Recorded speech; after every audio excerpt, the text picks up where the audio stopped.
Menjadi kuli bangunan di Australia dapat gaji 100 juta rupiah per bulan. Begini syarat dan caranya.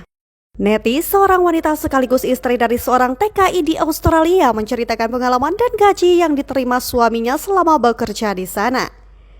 Ia mengungkapkan bahwa suaminya merupakan TKI di Australia sebagai kuli bangunan di bagian trailer dan bricklayer. Menjadi kuli bangunan di Australia juga tentu mempunyai gaji yang cukup besar.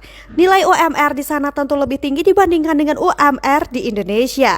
Dilansir dari kanal YouTube Nettie Everywhere, upah minimum di Australia dihitung per jam dengan kisaran Rp230.000 atau sekitar 8 juta per minggu dan Rp35 juta per bulan. Meskipun dalam satu hari hanya bekerja 2-3 jam akan tetap dibayar. Namun dengan penjumlahan gaji UMR tersebut perlu memperhitungkan biaya hidup di Australia dan potongan pajak yang kurang lebih sekitar 500 AUD atau setara dengan 5 juta rupiah per bulan. Sementara itu jenis pekerjaan kuli bangunan di Australia ini bervariasi, yakni carpentry, pekerjaan yang berhubungan dengan kayu, cabinet maker, bertanggung jawab untuk membuat perabotan rumah tangga atau furniture yang bahan dasarnya kayu, plumber, bertanggung jawab untuk memasang dan mengecek hal-hal yang berhubungan dengan pipa-pipa di rumah, Grinder alias mandor, glazer, bertanggung jawab untuk melakukan segala hal yang berhubungan dengan cermin atau kaca, roof tiler, bertugas untuk melakukan hal-hal yang berhubungan dengan atap, concrete worker, bertugas untuk mengaduk semen dan semua hal yang berhubungan dengan semen, pointers, mengecat rumah atau satu bangunan, wall and floor, tire, memasang ubin atau keramik ke permukaan suatu bangunan atau ke tembok, bricklayers, menumpuk batu ke satu bangunan. Menurut Nettie, semua pekerjaan di Australia itu dihargai, tidak ada pekerjaan yang dipandang sebelah mata dan hal ini bisa terlihat dari upah yang mereka dapatkan. Berbeda dengan gaji kuli bangunan, khususnya labor worker.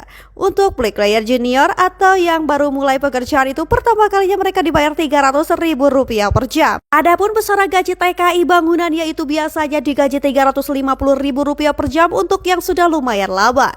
Sehingga jika dihitung per bulannya akan mendapat gaji sebesar 5.600 AUD atau sekitar 56 juta rupiah. Tetapi perlu diketahui semua pendapatan yang diterima di pekerjaan kita itu akan dipotong pajak. Lantas bagaimana caranya agar dapat gaji 100 juta rupiah per bulan? Nah, kalau kamu menjadi qualified bricklayer, maka upah kamu bisa mencapai 45 AUD atau setara dengan Rp478.341 sampai 500 AUD atau Rp531.490 per jamnya, ungkap Nettie. Tidak hanya itu, Anda juga bisa menambah pekerjaan saat weekend. Secara otomatis pendapatan akan semakin bertambah, bahkan bisa mencapai nilai yang sudah ditargetkan. Namun hal itu juga tergantung bagaimana negosiasi dan mempromosikan diri kepada orang yang mempekerjakan kalian. Berkaitan dengan bricklayer di sini, untuk menjadi bricklayer Anda tidak harus punya pengalaman. Bagi Anda yang pemula bisa dapat kesempatan untuk bekerja asal kamu belajar dan terus mengasah kemampuan. Bricklayer bukan pekerjaan yang mudah, maka mereka mau membayar Anda dengan harga yang tinggi karena pekerjaan sangat physically demanding. Anda juga harus memiliki kondisi fisik yang kuat. Untuk qualified bricklayer harus bisa menumpuk hingga 500 batu bata dalam satu hari. Jika Anda tidak tahu teknik yang benar dan ngasal mengerjakannya, maka bisa cedera. Nettie juga mengaku bahwa suaminya dalam suatu hari bisa menumpuk 300 batu bata hingga satu proyek rumah saja bisa selesai dalam kurun waktu 1-2 hari. Ia pun mengungkapkan mengenai plus dan minus sebagai kuli bangunan di Australia. Kelebihannya yaitu dengan kerja yang fleksibel dan penghasilan yang besar. Adapun kekurangannya yaitu tidak ada jenjang karir, libur kerja kalau cuaca hujan dan resiko cedera. Maka fisik yang kuat untuk menjadi pekerja kuli bangunan di sana. Cara untuk menjadi kuli bangunan di Australia yaitu dengan mengajukan WHV. Tetapi jika sudah mempunyai visa WHV, maka kesempatan kalian untuk menjadi bricklayer atau menjadi kuli bangunan dengan tipe lain itu menjadi lebih besar.